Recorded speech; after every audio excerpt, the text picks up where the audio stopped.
আমার প্রিয় বন্ধুরা, আশা করি তোমরা সকলে খুব খুব ভালো আছো, আনন্দে আছো। আমার প্রাণ ভরা ভালোবাসা রইল তোমাদের জন্য। আবার তোমাদের জন্য একটি নতুন গল্প নিয়ে হাজির হলাম। আজকের গল্পটি নেওয়া হয়েছে বিবেকানন্দের কথা ও গল্প থেকে। গল্পটির নাম খোদার দরবার। তাহলে চলো শুরু করা যাক আজকের গল্প। জালাল ফকিরের মাঠ। মাঠ নয়, যেন তেপান্তরের মাঠ। তেপান্তরের মাঠ কেউ দেখেনি, কিন্তু জালাল ফকিরের মাঠ একবার যারা দেখেছে তারা সেই মাঠের নামে ভয় পায়। চারিদিকে যতদূর চোখ যায় কেবল ধুধু মাঠ, কোথাও বাড়িঘর, লোকজনের চিহ্ন মাত্র নেই। পাঞ্জাব থেকে দিল্লি যেতে হলে সকল পথিককে এই জালাল ফকিরের মাঠটি পেরিয়ে যেতে হয়। দুপুরবেলা সূর্য যখন ঠিক মাথার উপরে ওঠে, সারা মাঠে কে যেন আগুন ছড়িয়ে দেয়। গরমে জল তেষ্টায় অসহায় পথিক মাঠের মাঝে প্রাণ দেয়। মাঠের ঠিক মাঝখানে জালাল সাহেব ফকিরের একটি ছোট্ট কুটির। কবে কতকাল থেকে ফকির সাহেব এখানে এসে বাস করছেন তা কেউ জানে না। দেশে দেশে ফকিরের খুব নাম। অশিক্ষিত লোকেরা বলা বলি করে খোদার সঙ্গে ফকির সাহেবের কথা হয়। একটা সিংহ নাকি ফকির সাহেবের দরজায় রাত দিন পাহারা দেয়। আরো কত আজগুবি কথা। যা হোক, ফকির সাহেব সত্যি বড় ভালো মানুষ ছিলেন, আর তার নাম থেকেই সেই মাঠের নাম হয় জালাল ফকিরের মাঠ। যে সময়ের কথা বলছি তার 30 বছর আগেও সেখানে এরূপ রাক্ষসে মাঠ ছিল না। ছিল শহর, নগর, জনপদ। কত ধনী মানিক গুণী লোকেদের বাস ছিল, কত বাগ বাগিচা, কত ইমারত, কত কি ছিল। এখন তার চিহ্ন খুঁজে পাওয়া যায় না। মুসলমান বাদশাহদের বারবার আক্রমণে এসব সোনার পুরী এখন মরুভূমিতে পরিণত হয়েছে। দিল্লির পথে কত পথিক যায়, কত সওদাগর চলে, আর তাদের বহু লোক জালাল ফকিরের মাঠে প্রাণ দেয়। বছর বছর কত লোক এইভাবে মারা যায় তা বলা যায় না। মানুষের দুঃখ দেখে জালাল সাহেবের প্রাণে বড় দয়া হতো, কিন্তু ভেবে কোনো উপায় তিনি ঠিক করতে পারতেন না। অনেক ভেবেচিন্তে ফকির সাহেব ঠিক করলেন মাঠের মাঝে মাঝে সরাই বা মুসাফিরখানা তৈরি করে দিতে হবে। প্রত্যেক সরাইতে কুয়ো করে দিতে হবে। অসহায় পথিকদের জন্য কিছু কিছু খাবার রাখতে হবে। তাহলে পথিকদের আর কোনো দুঃখ থাকবে না। আর এভাবে মাঠের মাঝে ক্ষুধায় তৃষ্ণায় তাদের প্রাণ যাবে না। ফকির সাহেব তো অনেক ভেবেচিন্তে এসব ঠিক করলেন, কিন্তু এইসব করে কে? অনেক টাকার দরকার যে। ফকির সাহেব সন্ন্যাসী মানুষ, এত টাকা পয়সা তিনি কোথায় পাবেন? যারা ভগবানকে পাবার জন্য নিজের আত্মীয় স্বজন পরিত্যাগ করে দূরে চলে গিয়ে থাকে তারাই ফকির, তারাই সন্ন্যাসী। নিজের দুঃখ কষ্টে তাদের মনকে বিচলিত করতে পারে না, কিন্তু বিশ্ববাসীর দুঃখে তাদের প্রাণ কেঁদে ওঠে।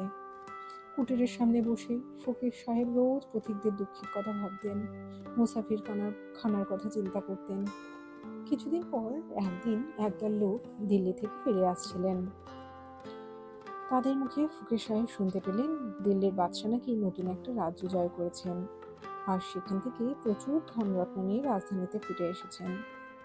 গরিব দুঃখীদের মধ্যে কিছু কিছু ধন নাকি বাদশা দান করেছেন। এই সংবাদ শুনে ফকির ভাবলেন, যদি বাদশা ইচ্ছা করেন তবে এই কাজটা সত্যি খুব সহজেই হয়ে যায়, আর শত শত অসহায় পথিকের একটা মস্ত উপকার হয়। এই ভেবে ফকির সাহেব একদিন দিল্লির পথে যাত্রা করলেন। মানুষের দুঃখ তার অন্তরে গিয়ে বড় আঘাত করেছিল। তাই ফকির নিজেই বাদশার কাছে যাত্রা করলেন টাকা ভিক্ষে করে আনবার জন্যে। ফকিরের বয়স অনেক হয়েছিল, তিনি ভালো চলতে পারতেন না। যেতে যেতে ক্লান্ত হয়ে বসে পড়তেন, একটু পরে আবার চলতেন। এইভাবে চলতে চলতে বহুদিন পর তিনি দিল্লির দরজায় এসে দাঁড়ালেন। বয়সের রূপ নেই, রঙের রূপ নেই, শরীরের রূপ নেই।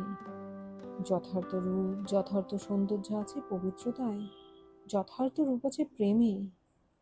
পবিত্রতার আগুন যার অন্তরে জ্বলছে তার তেজ ফুটে ওঠে তার চেহারার মধ্যে, আর সে মুখের রূপ দেখে বিশ্বের লোকের চোখে ধাঁধা লেগে যায়। পরের জন্য যার প্রাণ কাঁদে, অন্যের দুঃখে যার চোখে জল আসে, সেই প্রেমিকের চোখের দিকে যে চায়, সম্ভ্রমে, ভক্তিতে, শ্রদ্ধায় তারই মাথা নিচু হয়ে আসে।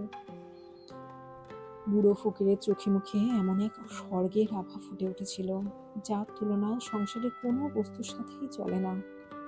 ফকিরের তেজময় চেহারা দেখে দাঁড়িরা সম্ভ্রমে দাঁড় ছেড়ে দিলে। নির্ভীক অন্তরে ফকির রাজবাড়ির ভিতর প্রবেশ করলেন। ফকির দেখলেন ইমারতের পর ইমারত, কত তার কারুকার্য, কত বাগবাগিচা, কত ফোয়ারা, চারিদিকে সিপাই সন্ত্রী লোকজন, হাতে ঘোড়া, কামান, বন্দুক। যেতে যেতে ফকির সাহেব একেবারে অন্তঃপুরের দরজায় গিয়ে উপস্থিত। অন্তঃপুরের ভেতর সকলে যেতে পারে না। ফকির সাহেবকে দেখে অন্তঃপুরের দাঁড়ি দুহাত তুলে সালাম করলেন। তারপর অতি বিনীতভাবে জিজ্ঞাসা করলেন, কি হুকুম জানাব? আমি বাদশার সঙ্গে দেখা করতে চাই। ফকির উত্তর করলেন। দাঁড়ি বললে, আপনারা খোদার ভালোবাসার লোক, আপনাদের কোথাও যেতে মানা নেই। বাদশা এখন নামাজে আছেন, আপনি সোজা চলে যান, ওই মসজিদ দেখা যাচ্ছে। ফকির ধীরে ধীরে মসজিদের ভিতর প্রবেশ করে দেখলেন বাদশা তখন নামাজ পড়ছেন।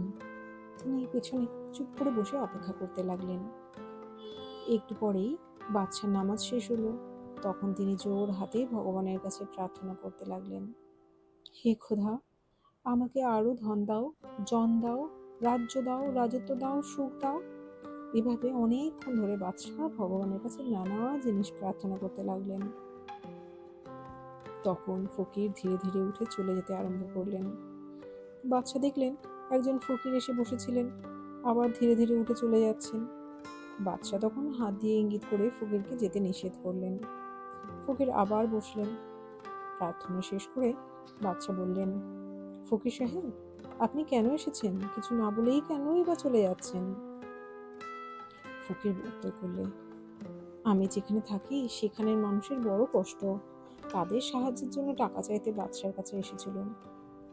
তাহলে আপনি কিছু না চেয়েই কেন চলে যাচ্ছিলেন?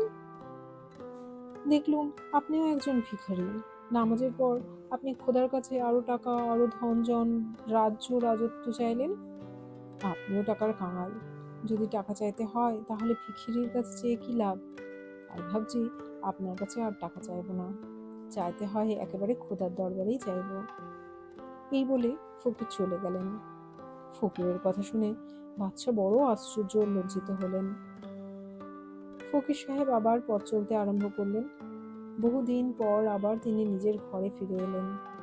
তারপর রাত দিন ফকির ভগবানের কাছে প্রার্থনা করতে লাগলেন, হে খোদা, তুমি দুনিয়ার মালিক, দুনিয়ার লোকের দুঃখ তুমি যদি দূর না করো তবে কে করবে? বছর বছর কত লোক এ মাঠে জলের অভাবে, খাবার অভাবে অসহায়ভাবে মারা যায়। সব দেখে আর সহ্য করা যায় না। হে খোদা, এর একটি ব্যবস্থা করো।